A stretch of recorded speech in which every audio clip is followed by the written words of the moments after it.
understanding. Thanks. Okay, so apologies, as you know, I got COVID over the weekend and I've been sick for the past few days. So I haven't had as much time to think about, prepare for everything I wanted to talk about today, and also my voice might be kind of giving up, so I will keep it a bit shorter, especially the bit of me talking and not you. But I didn't want to miss it all together because this is like a one-off, first time we're doing this, and I wanted to try and be part of this somehow anyway. So hopefully you'll find some of the points that I'm making here useful. So as Corinne says, I'm an academic lead for the OLIVE course, which is a preparatory program for refugees and asylum seekers and those in refugee-like situations who want to study in universities in the UK or in Europe. So we have different courses around the UK and Germany and Hungary and Austria as well. And prior to that, I worked with Corinne on a course called Life Stories, which took a narrative approach into teaching higher education in the Calais refugee camp and in refugee organisations and other migrant organisations in the UK and elsewhere. And I worked very closely with our very dear friend Chidam Essin, who we sadly lost this year. And a lot of this work, a lot of this approach into participation and ethics of telling stories and listening to stories and creating spaces for stories comes directly from the experience, from Chidam's experiences and from her guidance in all of the projects where she was very much involved with me. And so, like, she remains a co-author of everything that I'm doing here. So one of you mentioned there that you've been talking a lot about like different theories of how we understand narratives and how we analyze narratives. And I suppose today I'm just talking a little bit more about the process of narrative, especially the kind of more collaborative aspects of that process of how the narrative comes about, and what are the circumstances, what are the ways in which we come together to create narratives, especially with people. We can talk about Spivak and post-coloniality and or these days decoloniality and the idea of voice and representation. So what does it mean then in those for us as academics, as researchers, as teachers, facilitators, to be creating stories, listening to stories, eliciting stories, and how do we use them and who owns them in these processes. Okay. Here we go. So working with our refugee participants, or forced migrant participants or collaborators, we obviously have always started from the point of view of thinking about, okay, so what are the political and what are the political circumstances in which the stories are being told, stories of migrants, and what are the power structures, both societally, politically, and also between us and those who are telling the stories. And we, while working in the Calais jungle, and we were teaching the course rather than doing research, but stories were emerging from all of our contacts with our students and our collaborators there. The very kind of key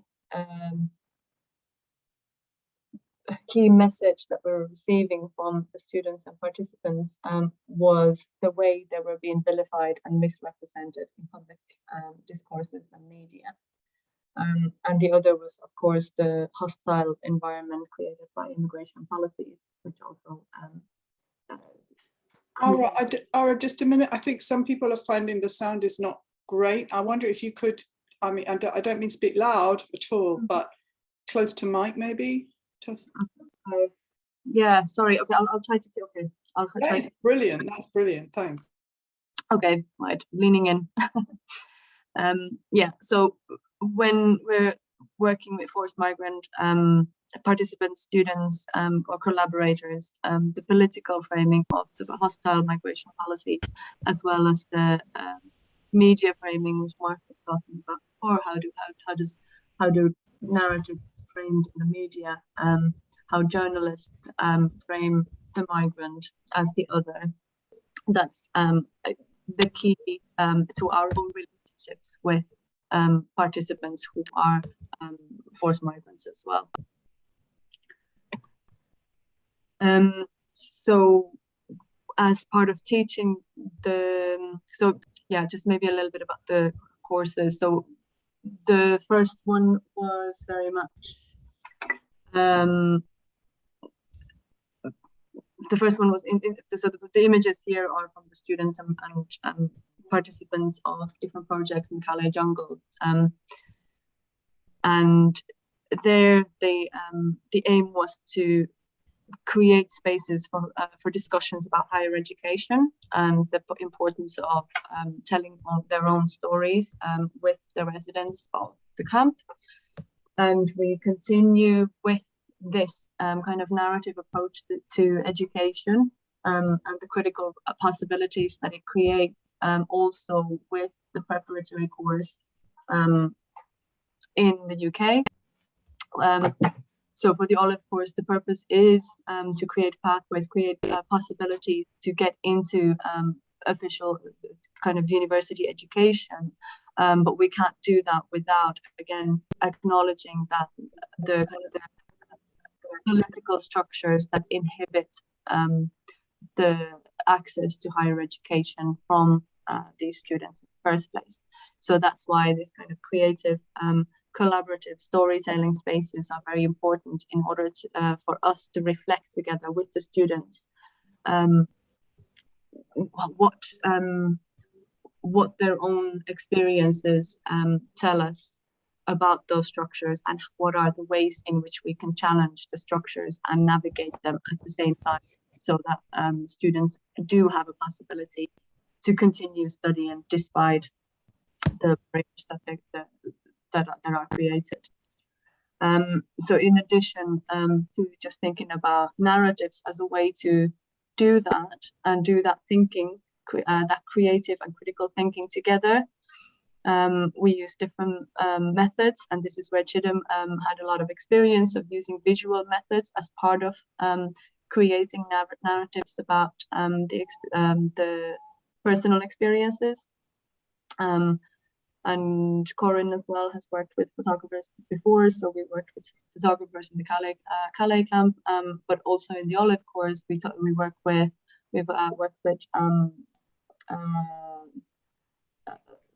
drama and performance, poetry, creative writing, photography, and what else?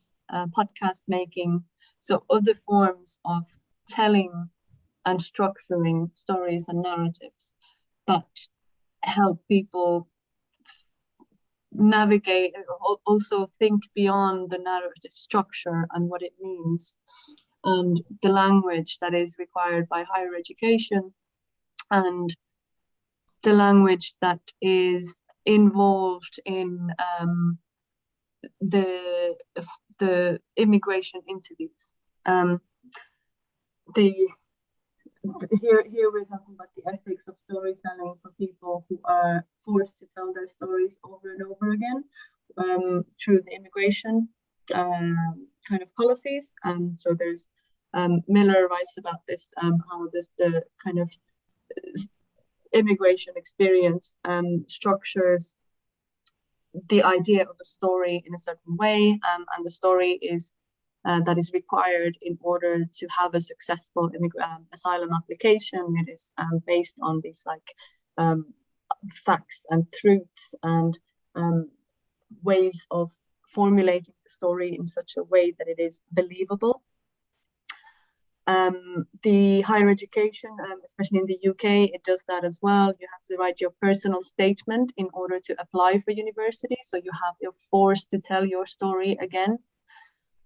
So for us to work with students in that situation, we want to think about how we can break away from those kind of forced formats of telling and still make sense of the story in creative and critical ways.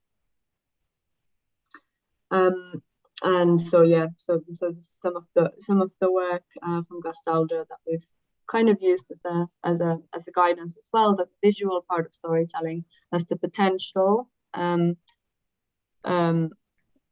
connect times and spaces in narratives that are otherwise distant. So it can work. Visual can work as a complementary way of bringing together the narratives. I'm going to skip some of this. Yeah, I think I talked about post-coloniality, decoloniality, power and voice, whose voice does get included. When I'm talking about the narratives in these kind of examples, in these situations, working with refugee students, we have adopted a Freirean approach into the courses, into education. So education should be, dialogical education should be based on constructing new meanings together through discussions, through critical debates. And so any stories, any narratives that emerge in those spaces are then co-created in the space, rather than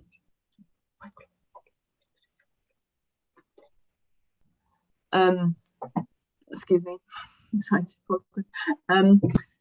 Yeah, so any of the stories that emerge in these spaces are a product of co-creation. So trying to in that space then to mark somebody as the owner of the story, or somebody as a participant, and somebody as I mean, there can be a facilitator, but that facilitator is also involved in the construction of the story. So the story in itself becomes a process. The narrative becomes a process of meaning making for us collectively as educators and students and facilitators, of what it means to learn in higher education, what it means to be a migrant in these exclusionary spaces, and how we can create better learning experiences together. So the ownership of the story and whose voice gets prioritized is very important in order to for that to be part of the education, but also so they feed into each other. The narrative is part of the education, but then the narrative that comes out of it is also a process that informs us further. I said something about the representation already. So I mean, from voice to representation, they often have researchers and journalists who get to represent the stories, who get to tell the stories. This was very evident in Calais. It's evident in other kinds of extractive journalism as well, and sometimes extractive research as well, that we see where people's stories, sometimes we see it in NGO work as well, where people's stories get highlighted in a tokenistic way, or sometimes in an exhibitionist way, in order sometimes for very good purposes. But we always have, we very often have the other who is being represented, and then the author of that narrative is the journalist or the researcher. There are a lot of reasons for that, and yeah, I'll come to the reasons that what we found as well. So in our work, we've focused a lot on what is the space in which these stories can be told. People have a safe space in the different discussions and shared stories. I don't know that any space can be safe, but I think we need to be aware of what goes into that space, and the power imbalances, the who gets to speak, voice, and what goes into that space. How Nalibala sesifonela ngalamini wawusithi bana une-update uba bathini na udibe nomyeni kaNopinki. Okay, she's muted that. Okay. Apologies.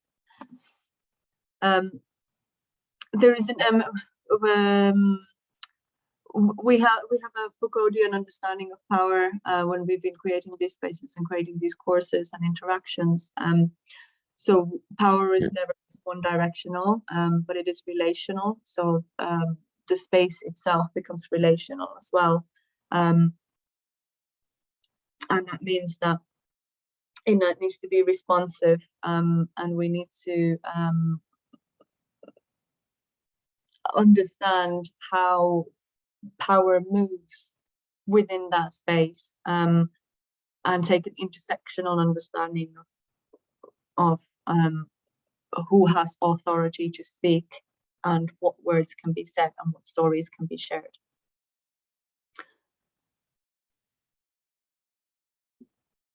Let's do that again. Yeah. So some of the issues that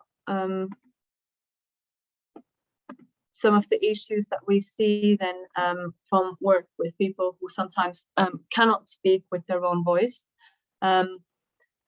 is, first of all, we want to highlight that we want to highlight the voices of those who are always represented by others, but then at the same time there are reasons why people in the immigration system need to remain anonymous.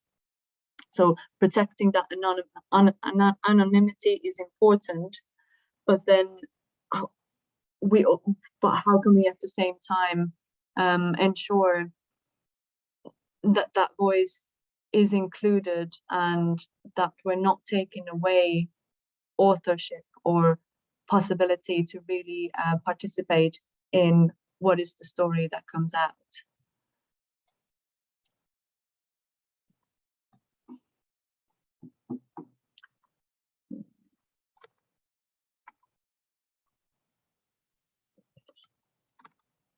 Okay. In the visual storytelling, we worked also with a photographer called Crispin Hughes, who was thinking a lot about the ethics of telling visual stories while remaining anonymous and while claiming authorship of images. And he experimented in different ways of people having the ability to include themselves in their own stories, in their own visual stories, without being recognized and without their safety or immigration claims being risked due to due to being placed in the stories. And there weren't really any satisfactory ways that we found to do that. There were always limitations in how you allow somebody to claim authorship over something while still making them anonymous. So here he tried making them a little bit transparent, and he Crispin himself writes about this image that he felt that he was violating the photographer even further by erasing them out of a landscape where migrants have been invisibilized in so many ways. And I think that's what happens a lot with any other form of storytelling as well, that with the balancing act of thinking about power, protection, ethics, and anonymity, we end up erasing bits of those storytellers, bits of their stories, and bits of the people themselves. And when it comes to the outcomes, when it comes to the output of the actual story. So where in the storytelling process, people can have that voice and can claim that space and can tell those stories, then those stories, when they are disseminated, they cannot be heard in the same way.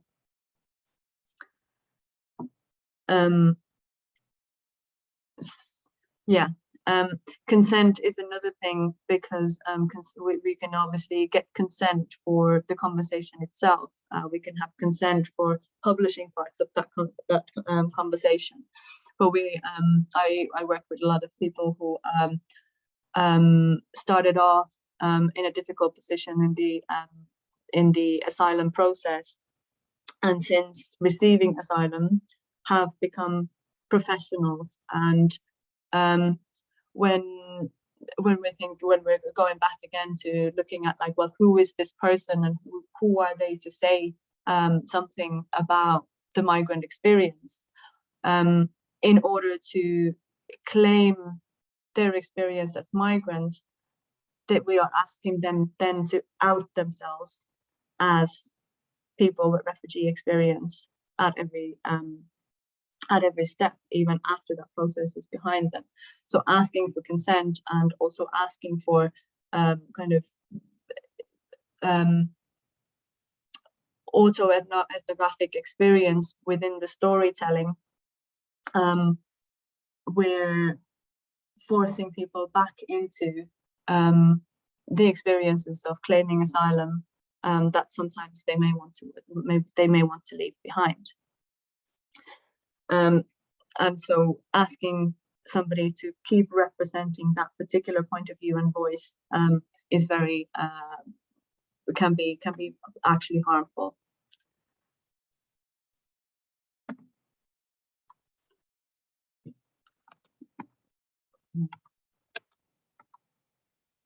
Some of the collaborations that I have been, so these are 3 that have been published, and there are other lots of other works that I have been involved in that are more processual and are not in a published format. So the middle one is Voices from the Jungle, which was the stories, most of which were collected as part of the Life Stories course that Corinne started, and I was involved in teaching and in having these conversations and walking around and taking photos and talking about the photos and different ways of creating stories out of the camp. And 22 people's photos and stories were then published in this book. The one on the left is the Forced Migration Review. There's an article in this particular issue on education, which was written together with the Olive students, and that was a much more it was the collaborative process of writing and thinking about barriers to higher education. But the initiative here came from me, so I said, look, Forced Migration Review is looking for articles on this topic. I think you have a lot to say. Can we write something together? So it didn't exactly start organically, but obviously I had to edit it together after collecting, through conversation, through writing, through discussion, and collecting this this collective view of what is it that is keeping refugees and asylum seekers from accessing education. The link here on the right is from a bit longer term work that my colleague Erica Mascherano was doing with the Olive students through conversations on a conference group.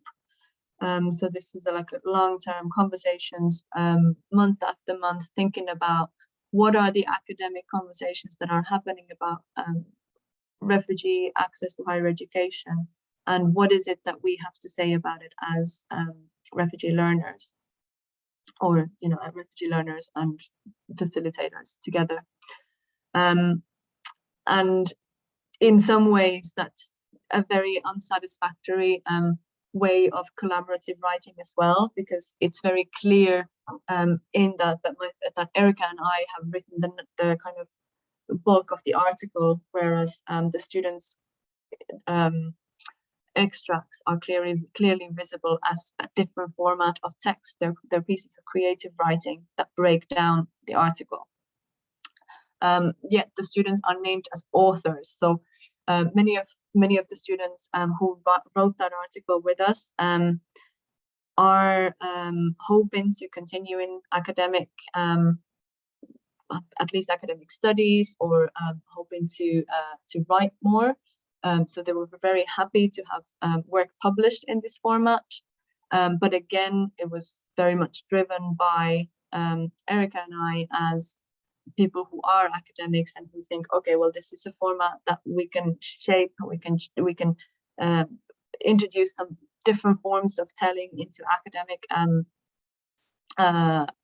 academic articles as well, and include the creative in it.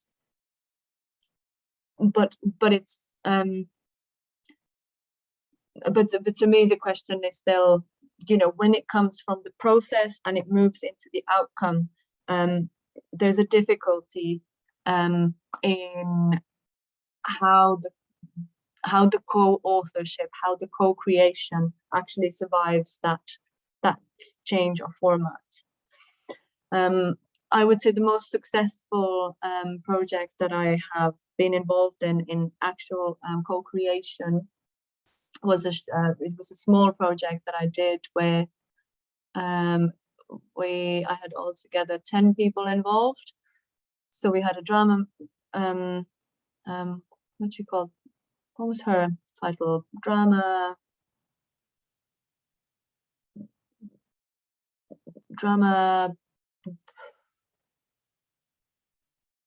I can't remember her exact title that she used for herself, but she was but let's call her a drama facilitator. And we had creative, we had a poet, we had a drama facilitator, and we had a person who had the technology for 360 filming, and then we had me and 8 other people who were all of refugee backgrounds, and we set to create a short film together. And there wasn't really an agenda for this film. There was no script for the film. I had the suggestion of the technology of the 360 film, and then we had facilitation for the writing process. But that was it. And the process itself, we were able to write a script together. We were really co-creating this narrative of the day-to-day life of an asylum seeker and the repetitiveness of it. And the students, not the students, the participants, the co-creators of this film agreed that the 360 film created a really good way to understand the repetitiveness of it, because there isn't a beginning or an end, but all these things, all these actions happen at the same time. And wherever you go, for those of you who are not maybe familiar with 360 film, the viewer chooses which direction to look at. So you can keep looking, you can change your point of view and look at a different action on the film, but it all comes to full circle, and it doesn't come out of that. So that was a very productive way of creating a narrative together and making sense of that monotonous but also very precarious existence. But I think part of what made that experience so useful at the time was that we remained at the space, we remained at the process, and we were unfortunately did not have the proper funding for the editing of the film, so we didn't get to the output of it. So here is where I struggle as well. I can really see the value of co-creation of narratives as a process, both in education, both in learning, but also in understanding social phenomena, social justice, the points of view that are not always represented. And when it is a longer term process, it gives us space to explore all the different aspects of those experiences and all the variations, and think about how the space in which we are creates the stories as well. And for educational purposes, that's very, very useful. But when it moves from the process to the outcome, that's where we often struggle, or I often struggle, to really bring that co-creation, to give it justice, but while also keeping in mind all these ethical issues around people's positionalities, people's changing positionalities, the consent and authorship that we want to respect within this. Okay, I think I am done speaking for now. So let me see, how do I do this? How do I get back into